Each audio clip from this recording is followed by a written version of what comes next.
Hello সবাইকে, তোমরা সবাই কেমন আছো? আমি ভালো আছি। অনেক দিন পর চলে আসলাম একটা ছোট্ট ভিডিও নিয়ে। এটা ছিল বাড়ির ভিডিও। কিছুদিন আগে বাড়িতে গিয়েছিলাম, দুপুরে খাওয়া দাওয়া শেষ করে ঘুমিয়ে গিয়েছিলাম। ঘুম থেকে উঠে বিকালের কাজগুলো করে নিয়েছিলাম।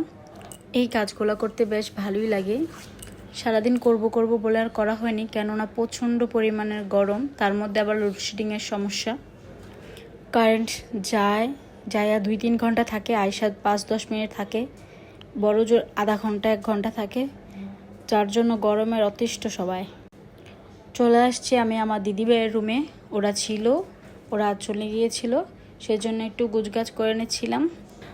বাড়িতে মেহমান থাকলে আমার খুব ভালো লাগে। দিদিভাই যখন আসে তখন আমারও থাকতে ভালো লাগে, দিদিভাই চলে গেলে আমারও ভালো লাগে না থাকতে। বাড়িটা বিশাল বড় হলেও মানুষ খুবই কম, যার জন্য মন টিকে না। আমি বিছানায় গুছগাছ করছি, এরই মধ্যে আমার মা চলে আসে। মা জানতোই না আমি ক্যামেরা অন করে রেখেছি। মা বাবা দুইজনই এসেছে আমার বাড়িতে। দাসবাবুকে দেখতে এসেছে। দাসবাবুর শরীরটা তেমন একটা ভালো না। গত সপ্তাহে দাসবাবুর চোখের অপারেশন হয়েছে, সেজন্য মা বাবা ওরা দেখতে এসেছে দাসবাবুকে। তারপর মাকে বললাম, চলো আমরা একটু হাই করে দেই, বসো।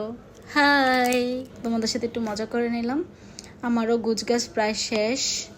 আমি এখন রুমটা ঝাড়ু দিয়ে বের হয়ে যাব, কারণ সন্ধ্যা হয়ে আসছে। আমরা আবার চলে আসব, এই জন্য সব কিছু গুছগাছ করে দিচ্ছি যাতে মার তেমন একটা কষ্ট না হয়। মা বাবা দুইজন একাই থাকে এই বিশাল বড় বাড়িতে। মা বাবা, বড় মা, মেজো বাবা, এই 6 জন মানুষই থাকে। কিন্তু আমাদের বাড়িতে অনেক মজা হয় যখন সবার ঘরে ঘরে মানুষগুলো চলে আসে। বাড়িতে কোনো একটা অনুষ্ঠান হলে সবাই চলে আসে, তখন অনেক বেশি ভালো লাগে, তখন যেতে ইচ্ছে করে না।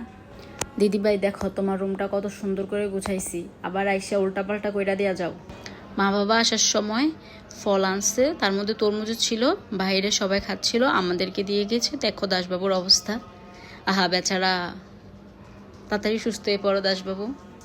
এই চকলেটগুলো নিয়ে 2জন বিখ্যাত ব্যক্তিকে দেব। তার মধ্যে একজনকে বাড়িতে থাকাকালীন আমি পড়াতাম, এখন মা পড়ান, সাথে আরেকজন অ্যাড হয়েছে, খুবই দুষ্ট। তারপর এদেরকে আমি পড়িয়ে ছুটি দিয়ে দিলাম। সন্ধ্যা হয়ে আসলো, তাই আমি চলে গেলাম সন্ধ্যা দিতে। আমার এই মুহূর্তটা খুব বেশি ভালো লাগে। বিয়ের আগে ভালো লাগতো না, বিয়ের আগে মা বলেও পুজো দেওয়াতে পারতো না, আর এখন বলতে হয় না, আমি নিজে নিজে চলে যাই ঠাকুর ঘরে। সকালের পূজা, বিকেলের সন্ধ্যা সব কিছুই আমি দেই।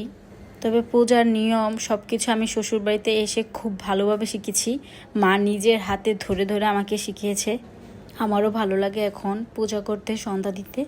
তো আমি সন্ধ্যাটা দিয়ে নিলাম। যেহেতু বাড়িতে মেহমান আছে, আমার মা বাবা এসেছে, দাসবাবু, আমরা অনেকজন এখন বাড়িতে। অনেক গমগমে হয়ে আছে আমাদের ঘরটা, অনেক বেশি ভালো লাগছে। এতদিন ছিল দিদিভাই অলোক, তার মধ্যেও ভালো লাগেনি। দাসবাবুর অপারেশন হয়েছে, মন টন খারাপ ছিল। সন্ধ্যার পর সবাই মিলে আমরা একটু মুড়ি খেয়ে নিলাম টিভি দেখতে দেখতে, আর অনেক মজা করতে করতে। 4 জন ছিল, তারা বেআইন, ওরা তো সেই লেভেলের মজা করছে, আমরা 2 জনও বসে বসে মজা করছিলাম। তারপর মায়ের কাছ থেকে একটু আদর নিচ্ছিলাম, কতদিন পর মাকে জড়িয়ে ধরলাম। আজকের মতো এখানে ভিডিওটা শেষ। সবাই ভালো থাকবে, টাটা। একটু সাপোর্ট, একটা ফলো, একটা লাইক, একটা শেয়ার সব কিছু করে দিবা। Bye bye.